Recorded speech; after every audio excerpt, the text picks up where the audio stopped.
everyone, welcome once again to my channel. Maths is easy, maths is everywhere.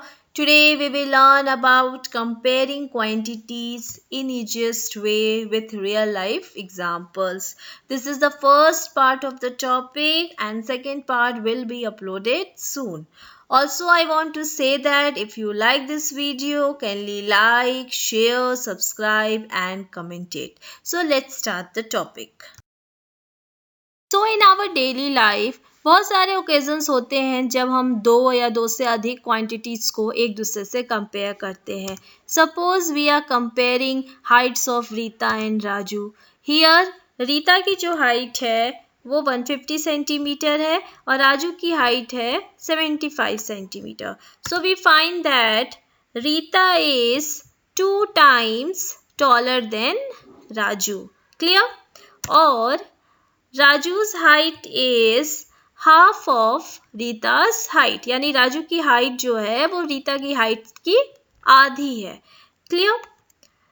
So in mathematics हम लोग different ways use करते हैं comparing quantities के लिए. So one way of comparing quantities is ratio. So what is ratio? A ratio is a simple mathematical term used for comparing two or more quantities that are measured in the same units. So in the above example, we write the ratio of the heights as Rita's height is to Raju's height is 150:75. जब हम इसको lowest term में convert करेंगे तो क्या निकल के आ जाएगा? 2:1. Clear? Remember that to compare two quantities, the units must be the same. जब भी दो quantities को compare करेंगे तो unit same होनी चाहिए. Also, a ratio has no units. For example, find the ratio of 3 kilometer to 300 meter. So, first convert both the distances to the same unit. ऐसा हम क्यों कर रहे हैं? क्योंकि यहाँ distances की जो units हैं वो different है. एक किलोमीटर है और एक मीटर है. Clear?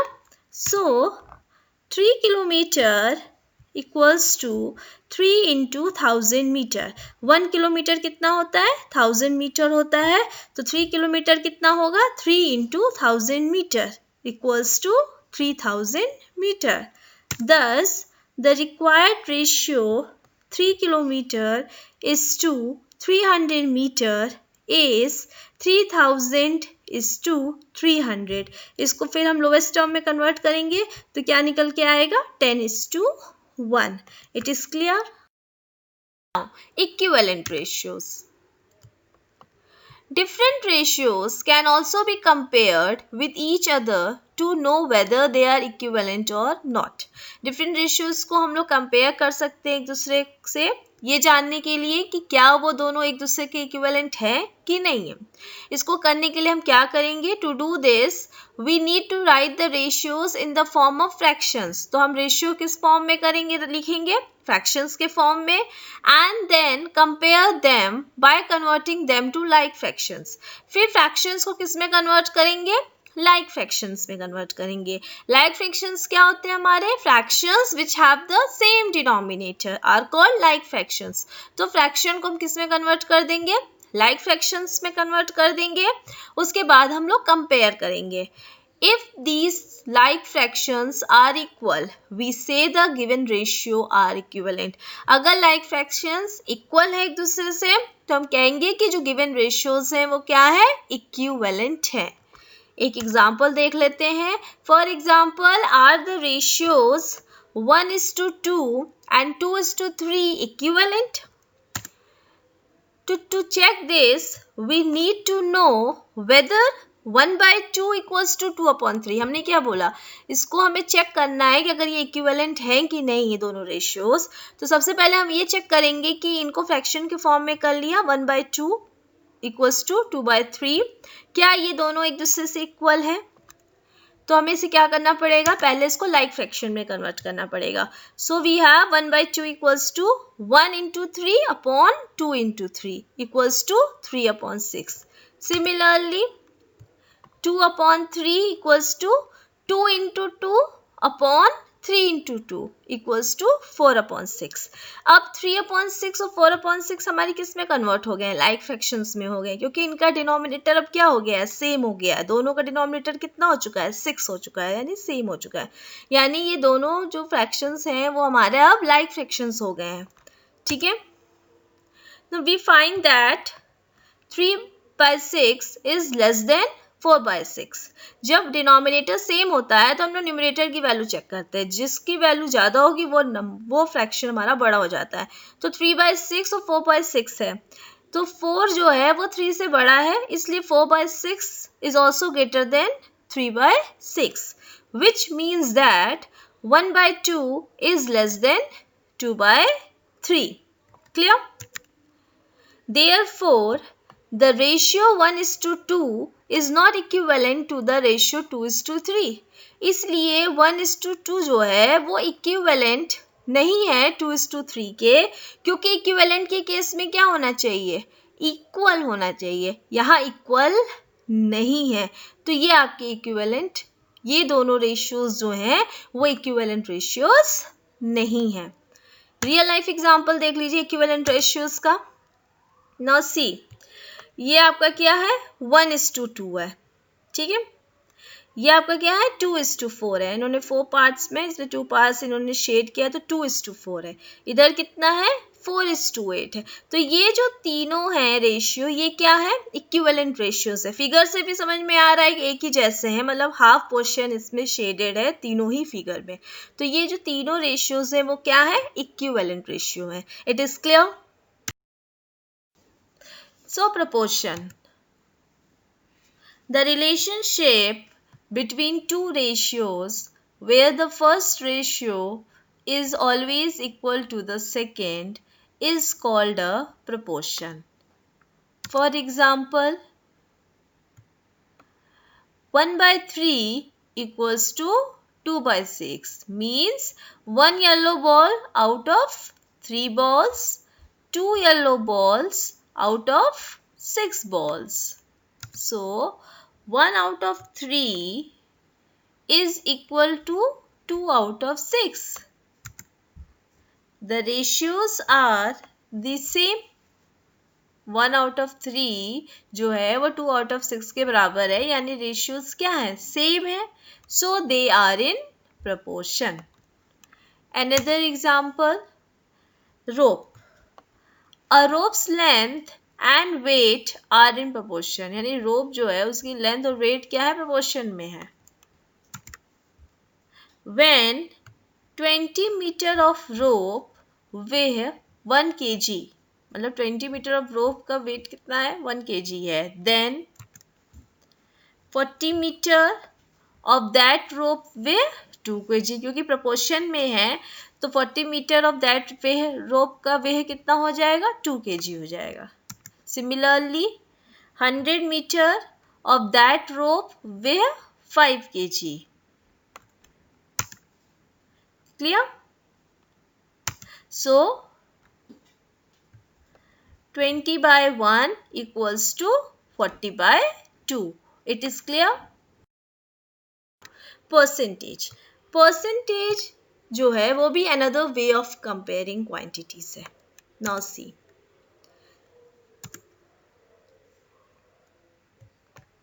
Anita said that she has done better as she got 320 marks, whereas Rita got only 300. Do you agree with her? Who do you think has done better? Anita कह रही है उससे ज़्यादा अच्छा किया है क्योंकि वो 320 मार्क्स पाई है और रीता 300 पाई है. क्या आप उससे एग्री करते हैं? किसने बेटर किया है? We cannot decide who has done better by just comparing the total marks obtained, because the maximum marks out of which they got the marks are not the same. यहाँ हम decide नहीं कर सकते कि कौन better है. सिर्फ total marks को देख के हम डिसाइड नहीं कर सकते, क्योंकि अनीता 320 आउट ऑफ 400 पा रही है और रीता 300 आउट ऑफ 360 पा रही है. तो जो मैक्सिमम मार्क्स है दोनों का वो डिफरेंट है. तो टोटल मार्क्स जो ऑब्टेन्ड हुआ है उसके थ्रू हम कंपैरिजन नहीं कर सकते, उसके तरह हम डिसाइड नहीं कर सकते हैं कि कौन अच्छा किया है.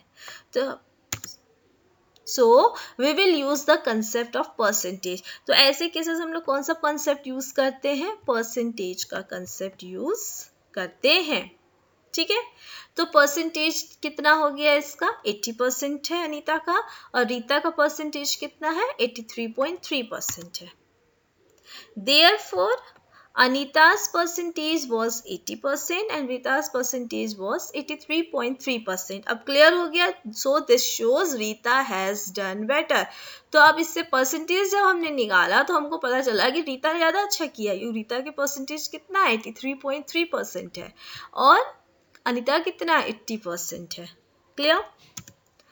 So percentages are numerators of fractions with denominator 100 and have been used in comparing result. Meaning of percentage. सबसे पहले हम लोग समझेंगे कि परसेंट क्या है. तो percent is derived from Latin word percent, meaning per 100 or out of 100. तो percent means per 100, out of 100, यानी 100 में कितना. Clear? Percent is represented by the symbol. Clear? Now percentage. Percentage is a fraction in which denominator is 100. तो percentage क्या है? वो fraction है जिसका denominator क्या होता है? 100 होता है. For example, r by 100 is a fraction which can be written as r% and read as r%. तो r by 100 फ्रैक्शन है जिसका डिनोमिनेटर क्या है? 100 है, जिसको हम लोग कैसे लिख सकते हैं? r% के फॉर्म में लिख सकते हैं. Clear? Now for example, 25% means 25 पर 100. 25% का क्या मतलब है? कि 100 में कितना है? 25. अब नाउ सी दिस फिगर. ये 100 ब्लॉक्स है, इसमें शेडेड पोर्शन कितने हैं? 25. 25 पर 100. Clear? 25% of this box is gray. Another example, 100% means all. अगर 100% की बात करें तो देखिए सारे के सारे ब्लॉक्स शेड हो चुके हैं, सारे 100 ब्लॉक्स शेड हो चुके हैं. ठीक है, एक एग्जाम्पल ले लेते हैं. अगर मैं बोलूं 100% ऑफ 80, तो 100% मीन्स ऑल. 100% ऑफ 80, तो 100% को हम कैसे लिख सकते हैं? 100 अपॉन 100 इंटू 80 इक्वल्स टू 80. तो 100% मतलब means all. Clear? Also 50% means half. For example, 50% of 80 equals to 50 upon 100 into 80 equals to 40. Means 80 का हाफ कितना होता है? 40 होता है. ठीक है, तो 80 का 50% कितना है? 40 है. Clear? Converting a fraction or a decimal into a percentage. To convert a fraction or a decimal into percentage, multiply the given fraction or decimal by 100 and put the percent sign. यानी fraction और decimal को percentage में convert करने के लिए हम क्या करेंगे? 100 से मल्टीप्लाई करेंगे और परसेंट साइन पुट करेंगे. For example, 3 by 4 equals to 3 by 4 into 100. Then put percent sign equals to 300 upon 4 percent equals to 75%. Another example, 0.35 equals to 0.35 into 100% equals to 35 by 100 into 100% equals to 35%. ठीक है? Converting a percentage into a fraction or a decimal. To convert a given percentage into a fraction or a decimal, remove the percent sign and divide by 100. यानी percent sign को remove करेंगे और 100 से divide करेंगे. Reduce the fraction obtained to its lowest term or decimal as required. For example, 22% equals to 22 divided by 100 equals to 11 by 50.